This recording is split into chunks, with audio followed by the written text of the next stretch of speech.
నమస్కారం. RTI 9 news కి స్వాగతం. నిజాంపేట్ మండల కేంద్రంలో భారత రాష్ట్ర సమితి ఆవిర్భావ దినోత్సవం, రజతోత్సవం సందర్భంగా నారాయణ ఖయేడ్ మాజీ శాసనసభ్యులు మహారెడ్డి భూపాల్ రెడ్డి, భారత రాష్ట్ర సమితి జెండాను ఆవిష్కరించి, చలో వరంగల్ బహిరంగ సభ సందర్భంగా యాత్రను ప్రారంభించారు.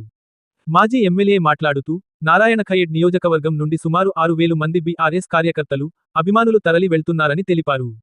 ఈ కార్యక్రమంలో వైస్ ఎంపీపీ సాయిరెడ్డి, మండల పార్టీ అధ్యక్షులు జగదీశ్వర్ చారి, శంకరంపేట్ ఏ మాజీ ఎంపీపీ జంగం శ్రీనివాస్, సుభాష్, రాఘవులు, రామచందర్ పటేల్, భూపాల్, శ్రీనివాస్ రెడ్డి తదితరులు ఉన్నారు. ఆర్టీఐ న్యూస్ రిపోర్టర్ సంగారెడ్డి జిల్లా స్టాఫర్ మన్నె మల్లేశం. ప్రజలందరూ కూడా పెద్ద ఎత్తున స్వాగతం పలుకుతున్నారు. బీఆర్ఎస్ పార్టీ కేసీఆర్ గారి నాయకత్వంలో తెలంగాణ రాష్ట్రం సాధించుకున్నది.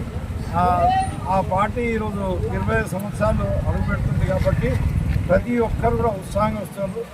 ఎక్కడైనా సరే మాకు ఇచ్చిన టార్గెట్, పార్టీ ఇచ్చిన టార్గెట్ 3,000 టార్గెట్ ఇస్తే నారాయణఖేడ్ నియోజకవర్గం నుంచి 6,000 మంది పోతున్నాం. ఇంకా ఇక్కడికి సరిపోలేదు.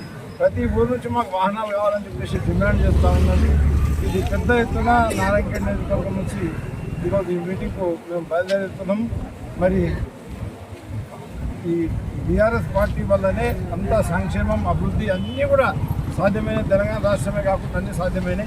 ఈ కాంగ్రెస్ ప్రభుత్వం అధికారంలోకి వచ్చిన తర్వాత టోటల్గా సంక్షేమం భ్రష్టుపట్టిపోయింది, అభివృద్ధి భ్రష్టుపట్టిపోయింది. కనీసం తాగడానికి నీళ్ళు ఇచ్చే పరిస్థితిలో ఈ కాంగ్రెస్ పార్టీ లేదు. చెప్పినవి మొత్తం కూడా అబద్ధాలు చెప్పి అధికారంలోకి వచ్చిండ్రు.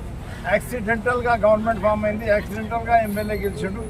మరి గెలిచిన తర్వాత వాళ్ళ అవకాశాన్ని సద్వినియోగం చేసుకొని ప్రజల మనసు చూరగొనే విధంగా పరిపాలిస్తారనుకుంటే వాళ్ళు ప్రజలకు మేము ఇచ్చిన వాగ్దానాలన్నీ మోసం అని చెప్పేసి గట్టిగా మన ఎమ్మెల్యే గారు కూడా మాట్లాడడం జరిగింది. ఈ కాంగ్రెస్ ప్రభుత్వంలో ఏమీ జరగదు, అన్నీ పూర్తివే, ఏదానికి గ్యారంటీ లేదని చెప్పేసి చెప్పడం జరిగింది. వాళ్ళు ఇచ్చిన బాండ్లకి గ్యారంటీ లేదని, అట్లానే రేవంత్ రెడ్డి గారు ఇచ్చిన బాండ్లో కూడా ఏదానికి కూడా గ్యారంటీ లేదని చెప్పేసి, ఏ పని కూడా గ్యారంటీ ఉండదని చెప్పేసి ఎమ్మెల్యే గారు చెప్పడం జరిగింది. కాబట్టి ప్రజలు ఇంకా ఉత్సాహంగా ఈ కాంగ్రెస్ పార్టీని ఎప్పుడైతే ఎంత తొందరగా పొంద పెడదామనే ఆలోచనతో ప్రజలు ముందుకు వస్తుంది. తప్పకుండా ప్రజల తిరుగుబాటు జరిగినప్పుడు ఆటోమేటిక్గా ప్రభుత్వ పతనం కూడా అయ్యే అవకాశాలు ఉన్నాయి. 5 ఏళ్ళు కూడా నిలబడే అవకాశం లేదు. ఈ రాబోయే స్థానిక ఎన్నికల్లో భయపడే స్థానిక ఎన్నికల్లో ముందుకు జరుపుకుంటూ పోతుంది. సంవత్సరం మీద 5 నెలలైంది. ఇంతకుముందు చేయాల్సిన గ్రామ పంచాయతీ ఎన్నికలు నిర్వహించలేదు. 1 సంవత్సరం అయిపోయింది. ఎంపీటీసీ, జడ్పీసీ ఎన్నికలు నిర్వహించలేదు. మున్సిపాలిటీ ఎన్నికల కాలపరిమితి అయిపోయి కూడా 2 సంవత్సరాలు అయిపోయింది, అది నిర్వర్తించలేదు. సహకార సంఘాల కాలపరిమితి అయిపోయి కూడా అది కూడా 2-3 నెలలు అయిపోయింది, అది కూడా నిర్వహించకుండా కాలయాపన చేసి భయపడి టీఆర్ఎస్ పార్టీకి ఇవన్నీ దక్కుతాయి స్థానిక సంస్థలు అని చెప్పేసి భయపడి ఈ కాంగ్రెస్ పార్టీ ఇంకా ముందు జరుగుతుంది.